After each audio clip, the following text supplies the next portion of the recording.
Hello, thank you very much for joining us and giving us your time today at the KitPlus show.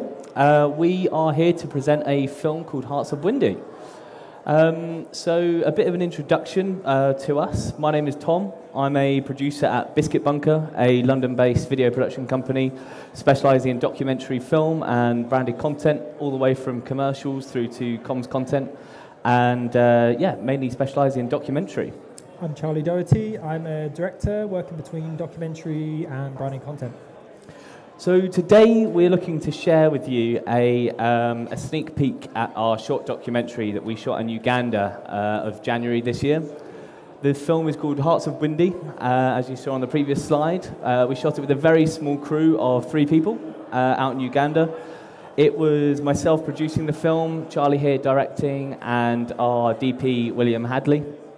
We're going to show you the short film and then delve into the production of it, delve into the details, the pre-production, how the project came around, the production actually on the ground, how we shot the film, and the post-production, which we completed all in Resolve. So it was a full Blackmagic workflow from the censor through to delivery, and just going to detail a bit about that. It was, on top of that, I guess the emotional roller coaster we went through actually completing the film.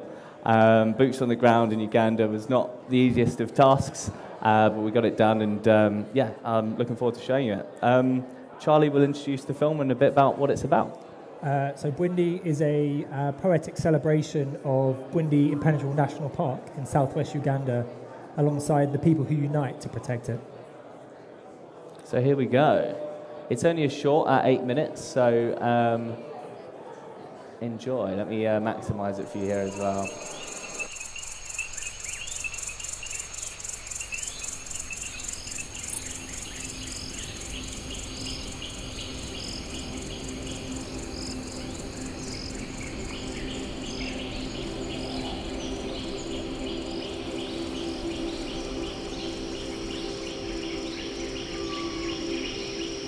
Bwindi, I would describe it as an iconic conservation site. The landscape is really breathtaking. You see a forest that is pristine. The biodiversity is very, very unique.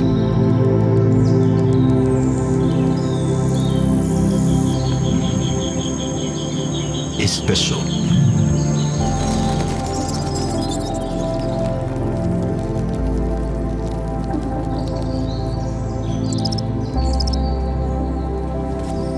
But we can easily lose this biodiversity that we have. These are the voiceless. Somebody has to speak for them.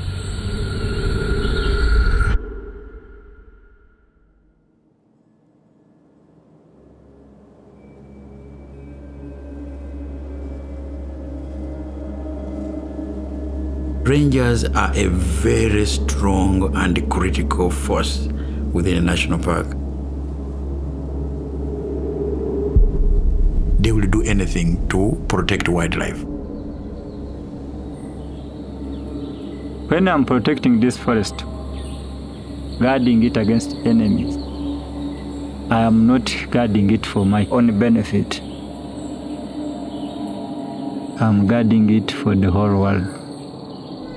Parade mugo sawa, mugo pande, mugo sawa.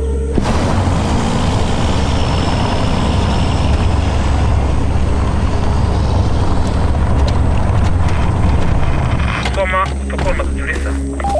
Yuko patrol team kwa Kanyama Hene. Tumepata dalili ya waindaji. We have illegal activities here like honey harvesting, poaching of animals.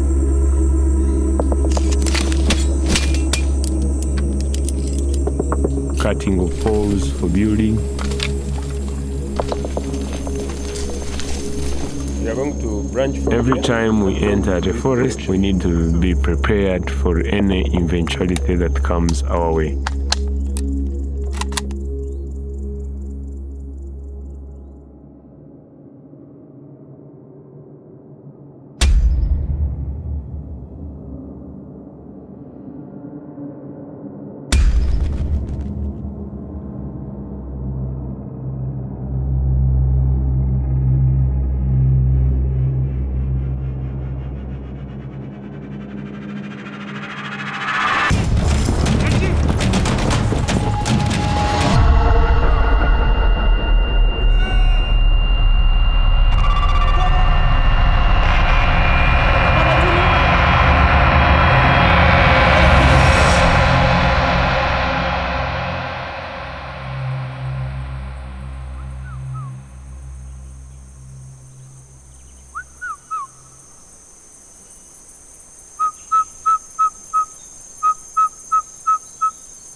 When you study about these animals, you sort of feel very close.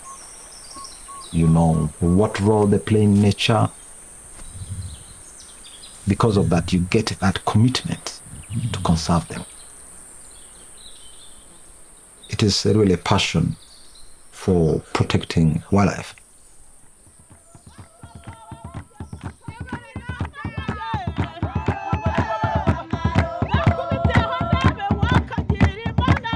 The local communities are also rangers.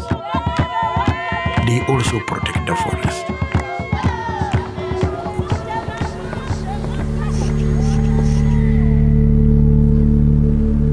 Most of the people adjacent to the park used to come in the forest as poachers.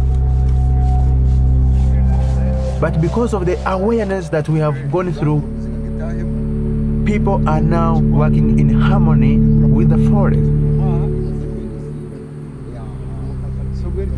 There is a mutual benefit between us and the community.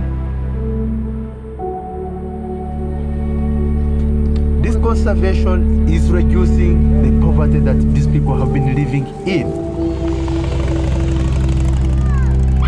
We are seeing ourselves getting to a point where we have a few rangers doing law enforcement work. More of the work will be community-based.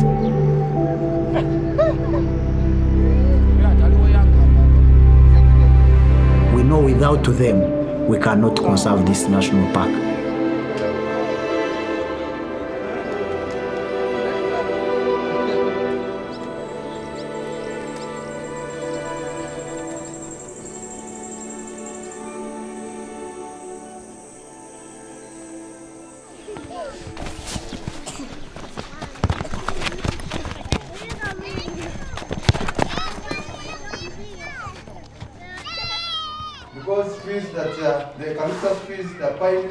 We look at children being the future leaders.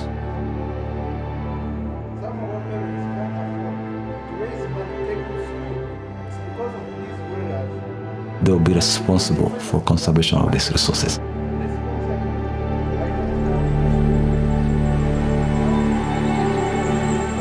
We are not doing it alone.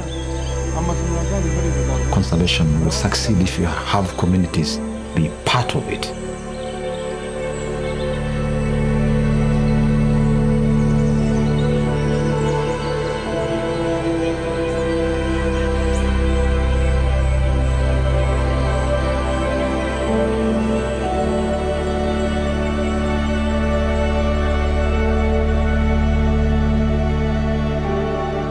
I am not the only heart in Bwindi.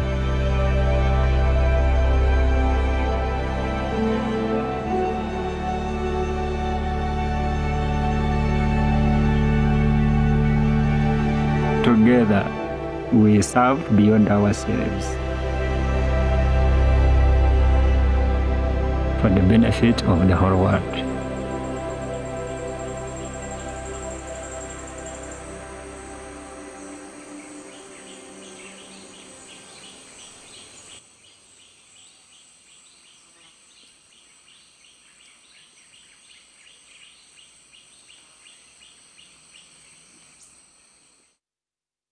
Have it. Thank you very much.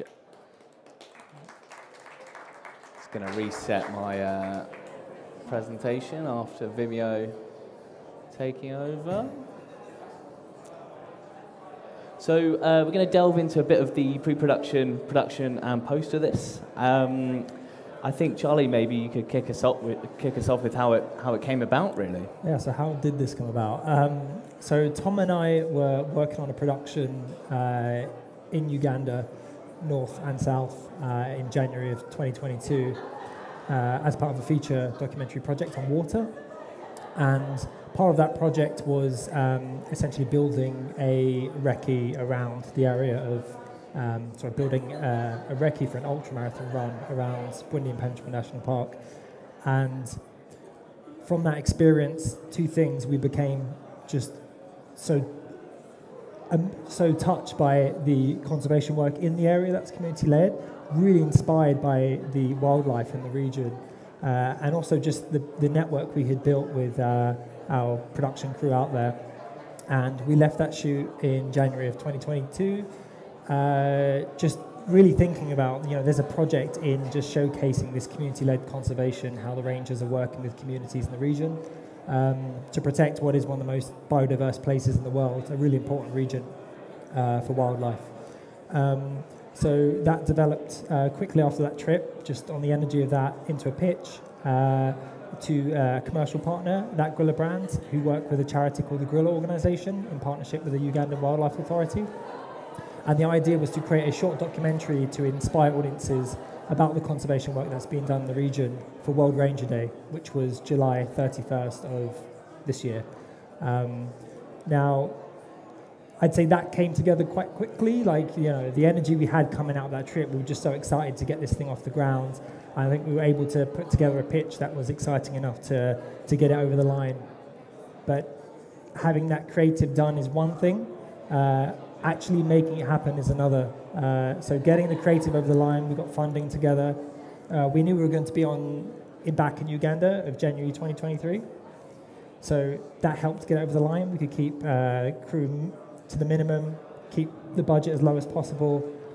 We got it signed off, we're getting it made, but there are certain hurdles to getting something like this off the ground once you're there, and a lot of that is to do with the networks you're building with organisations like the Ugandan Wildlife Authority. And so we got so far, we took our flight out, and it was really about building the connections on the ground once we were there. Yeah, we'd actually scheduled 5 weeks to be out in Uganda, but we left a week gap for presumptuously shooting with the Ugandan Wildlife Authority.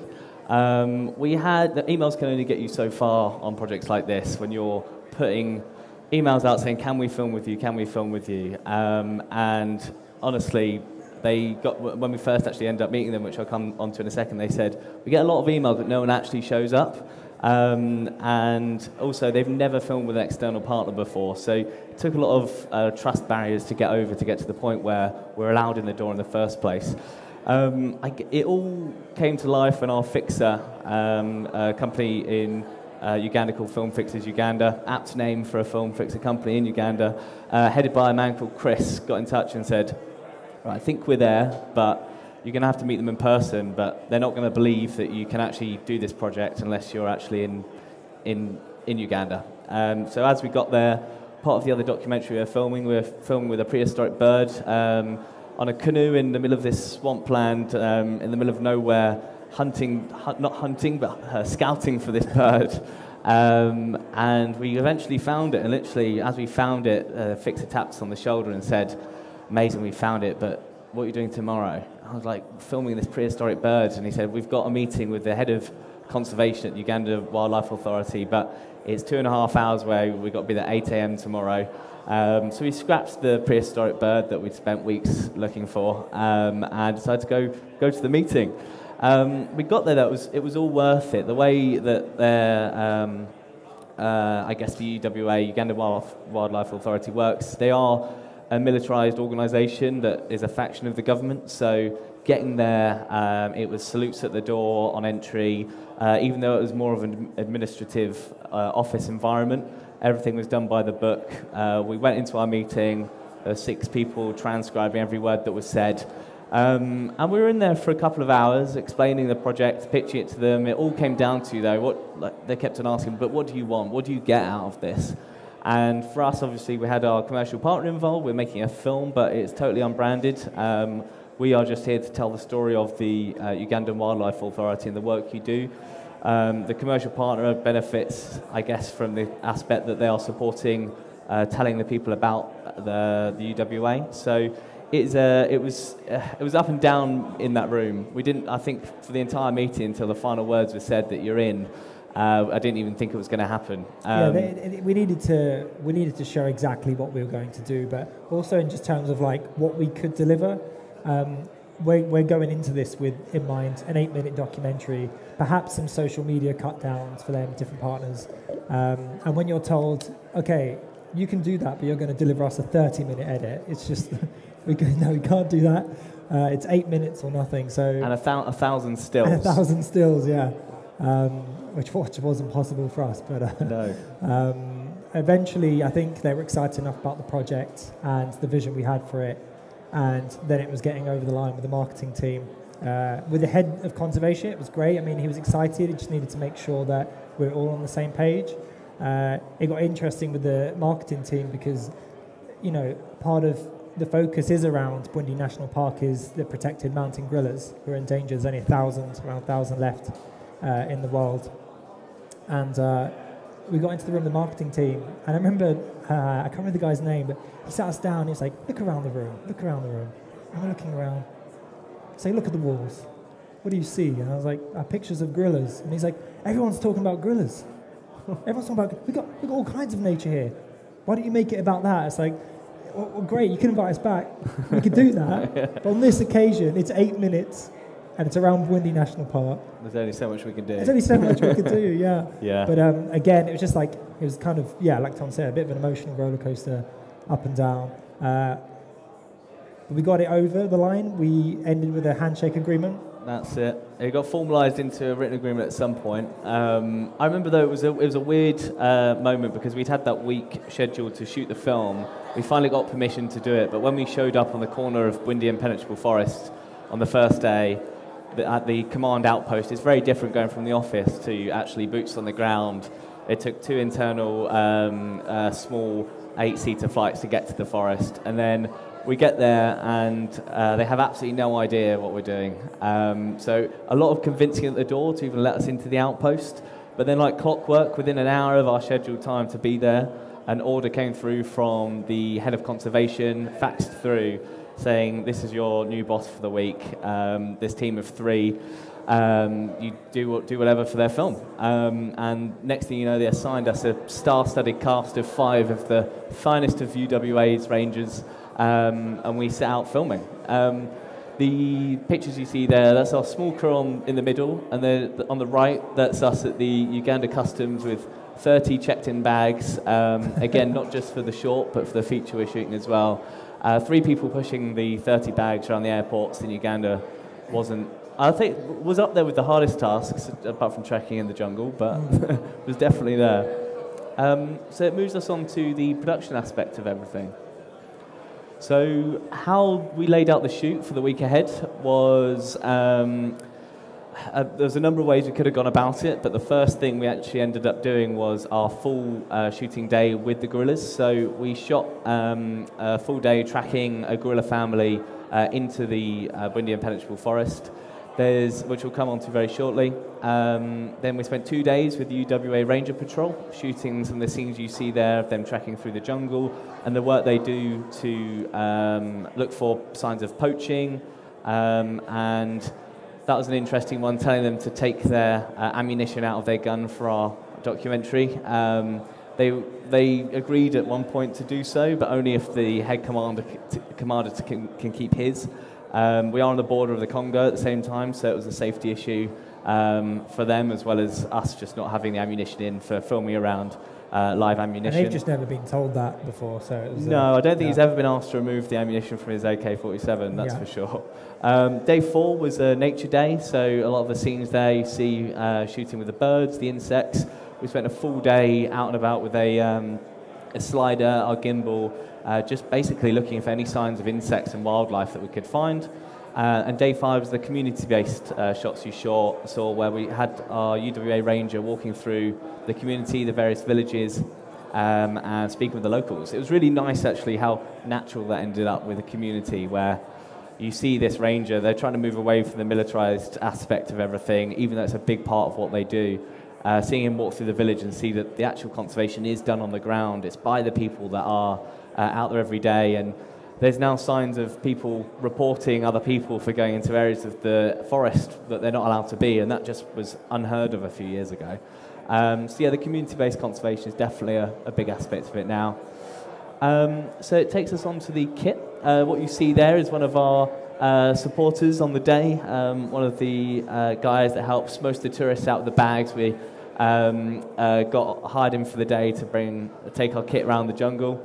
I'll just say that the terrain is like very difficult to navigate, so having help is just like critical, not just from the rangers but porters, and just having them on hand like made it possible. for the gorilla trek, it can take up to 6 hours to locate them. We were lucky, I think it was 2 to 3 hours for us, but it's 2 to 3 hours in and then 2 to 3 hours out with all this kit, and it's just, it's quite a task. It really is. It really is. We what you see there is the Ursa 12K. We had a few ways to go about it when we actually decided to shoot with such a small crew. It was about having a team that could pick up a camera at any given time. So we had our A cam, which was the Ursa 12K. We had a Pocket 6K for a B cam and a Pocket 4K for a gimbal rig, which we'll come to how we use them in a minute. But the lenses you see there, we used the Diezo Pictor zoom lenses. We had a Hollyland transmission system, which went to a Blackmagic video assist monitor that Charli was directing from. And you had an interesting story about the use of that, right? It's just, there's something you can do where you just, essentially, you've got a live feed, but with the monitor, you can actually record that feed onto an SD card. And essentially, you can just scrub through the entire day as you're going. So in terms of just like monitoring coverage as you're moving through the day, it can be quite overwhelming. I'm over the DP shoulder, going through clips, just having my own monitor at any time just to scrub through and see our coverage. But like, actually, we haven't got enough wides here. Let's build a nice wide shot here. But also just a tool to communicate with our contributors as well as the DP, showing them what we're getting so they can better understand like what we're looking for, what we're looking to capture. And that's a big part of it, I guess. They've never worked with a crew before, the Ugandan Wildlife Authority on the ground, so getting them used to like repeating themselves or finding a poacher trap, not to destroy it straight away. They document it. We might need to get a few angles of that before you smash it up and be done with it. Let's get our angle here. How are we capturing this? So they got used to it very quickly, but the monitor is a great tool for that to show. After seeing the first trap be like taken apart, we showed them what we're doing, and they kind of understood. They got it quite quickly. Yeah, and suggesting ideas. What if you got it from this angle? Yeah, like, also showing that they looked great on camera was a big part. So look, you look quite cool doing this. Like, yeah, I'll do that again for you. I'll do that again. Yeah, it's invaluable, really. It's a great tool to have. And you were going to mention as well about the usage of the different cameras, the 12K and the 6K. So the 12K was our A cam just for image quality. For me personally, I'm quite used to using it and editing with it. It's a beautiful organic image straight out of camera, especially with soft lenses or softer lenses like the Diezo zooms. So this became our A cam rig. We knew that a lot of what we were doing was going to be shooting up in the canopy. And we're exposing for darker skin tones too, and shooting up into the sun. And with the dynamic range of the 12K, we were covered, really. Even with the 6K too, I think similar dynamic range, but I just know there's a lot to play with in the raw image. So that sort of became our workflow. You can see Will, our DP, here in the classroom, shooting the ranger writing some stuff on the chalkboard. And you can also see it there, strapped into the back of the pickup truck for that shot. That kind of that car tracking.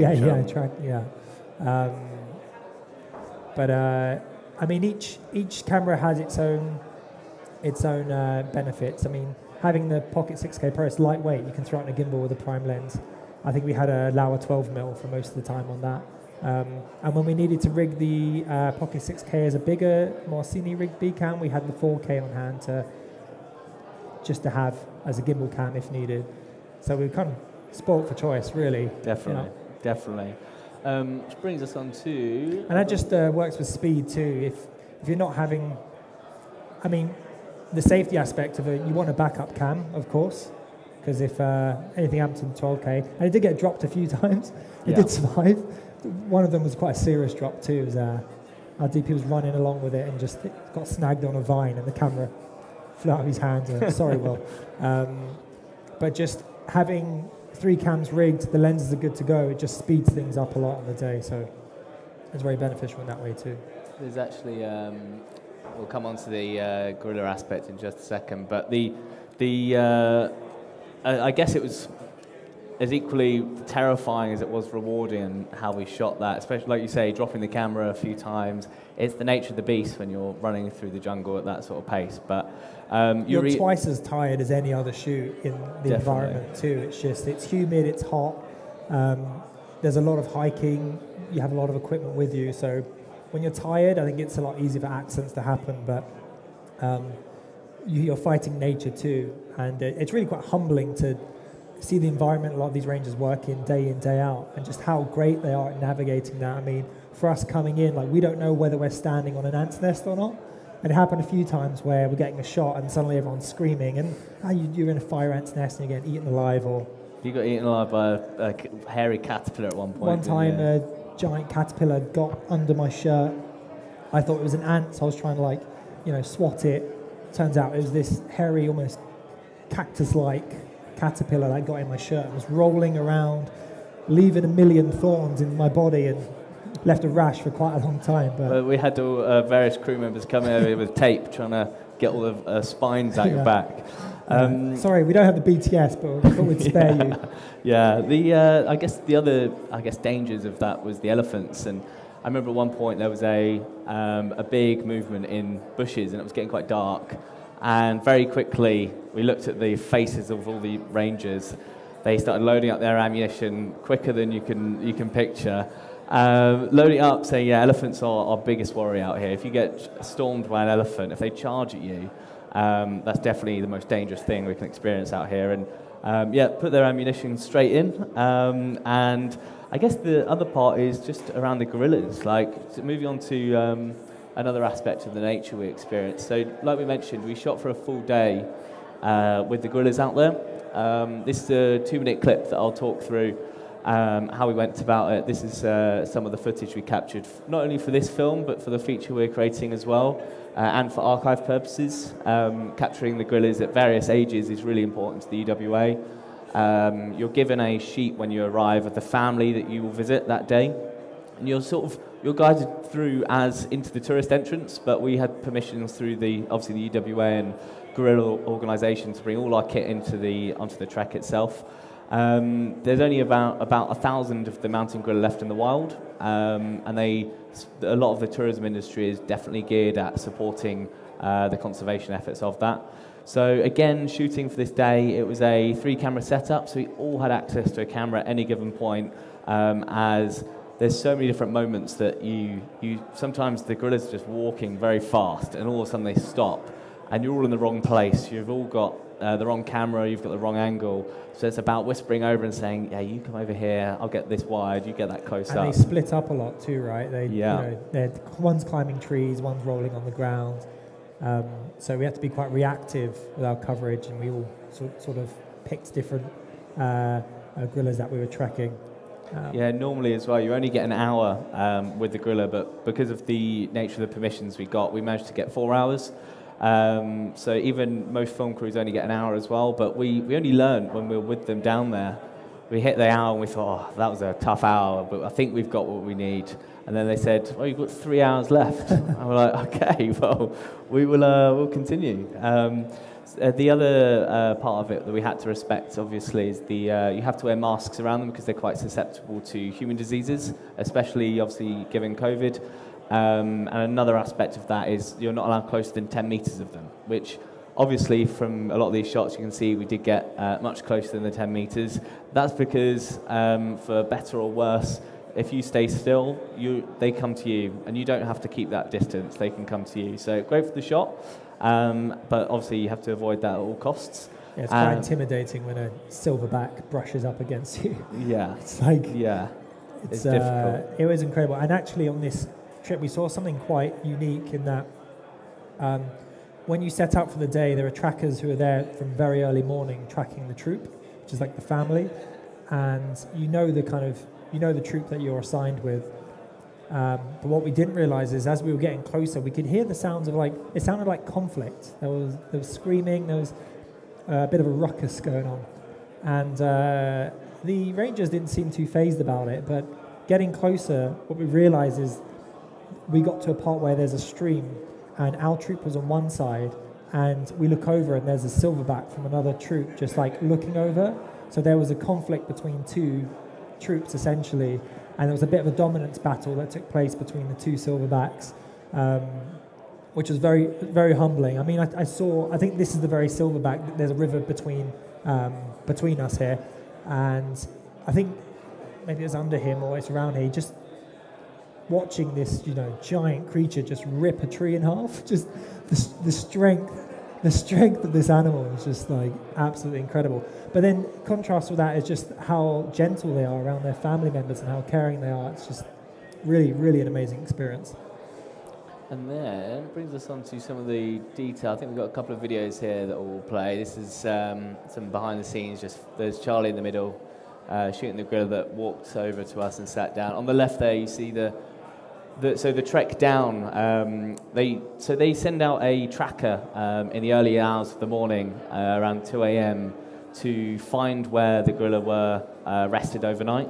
And this tracker tracks them all morning for us. So when we arrive, they've got a general idea of where they are, but it still takes a fair bit of time to actually find them.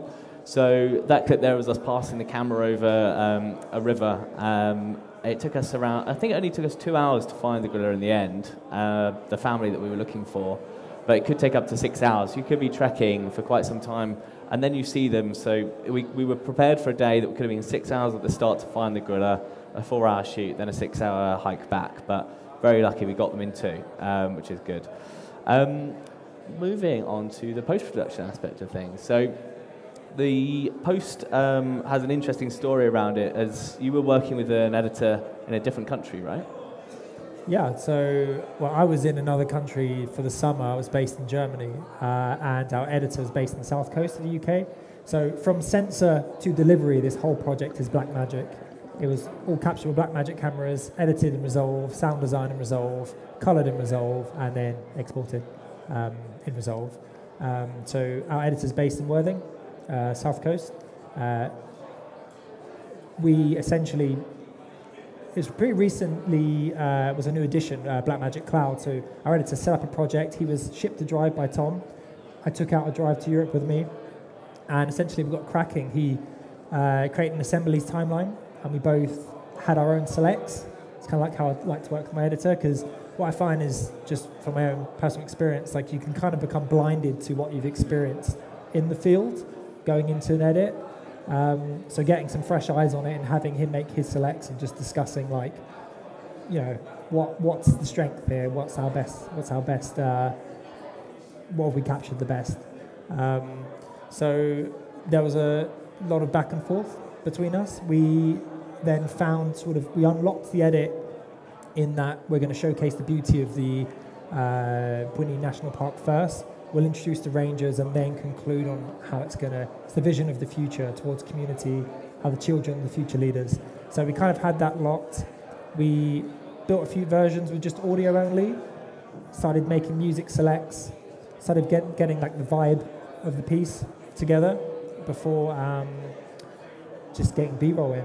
And really, it's just a real collaborative project. He would take it for 1 day, I would take it for 2 days. But the handover is just, there's no handover really. You just log into the cloud during the edit, and I can see everything that's been updated by him. And we were even communicating in the edit. All of my notes were done with markers on the timeline or in the chat window, and which kept things clean. There was no like email thread of us talking and leaving notes and feedback. It's just, why not just do it in the project? It's just, you know, the best way of communicating, really. What we wanted to show off as well as a feature that we use. They might play at the same time on here. Let me just pause these.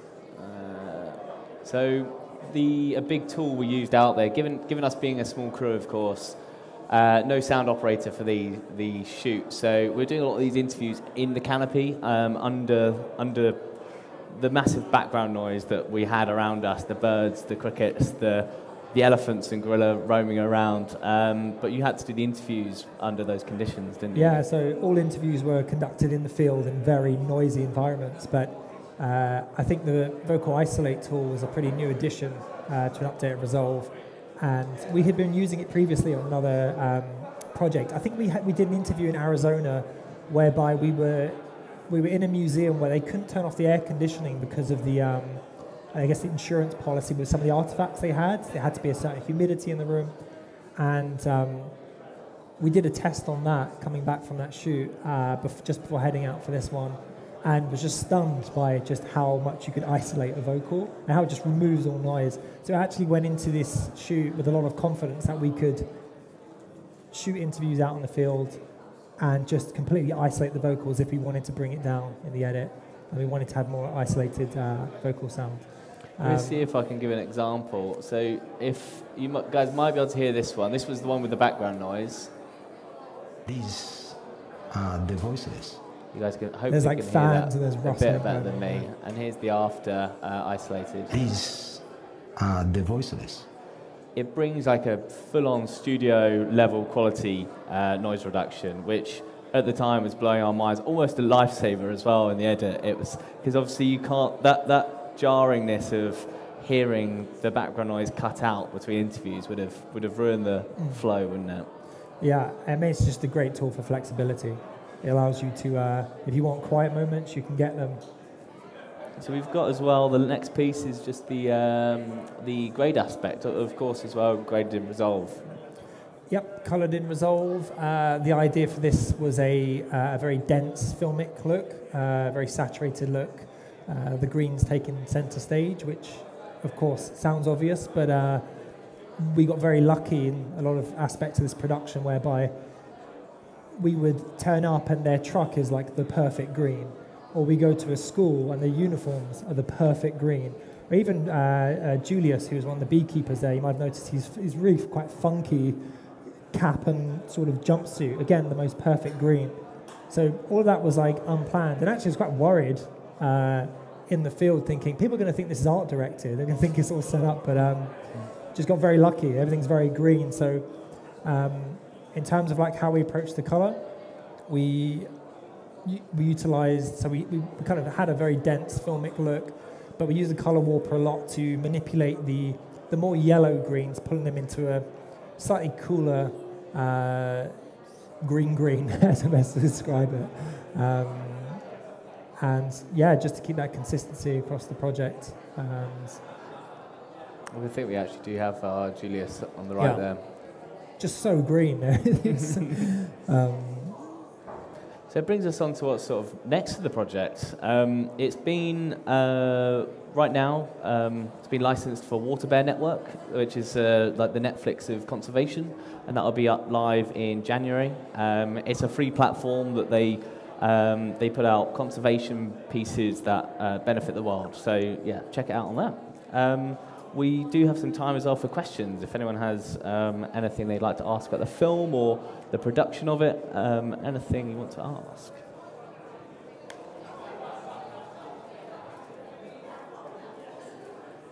Hey guys, amazing project.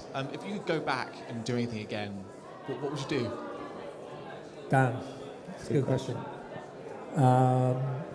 So a lot of these portraits, you see here the one on the left, we kind of have this stacked composition. It was an idea we had to like have this throughout and shoot with wide lenses to kind of use space in that way, where we'd have someone really in the foreground, or maybe you saw a shot of gun on the trigger, but there'll be a ranger in the background. We kind of wanted to do that throughout, but as it happens on the day, you know, the rangers are doing their thing. You've got like 2 minutes to get a portrait with one of them, and you just got to find the time to get it. So, I mean, it comes down to time. If we had more time, that would have been amazing. I think there are a lot of things I would have approached differently. More time in the community too. I would like to see more like maybe some verite stuff, some observational stuff in the community. But with the time we had, we got what we could, and yeah. I guess for me, stress levels securing the shoot week before we went out would have been lovely, but I don't think it would have been possible. Anything else? Cool. Thank you very much for having us, everyone. Thank you.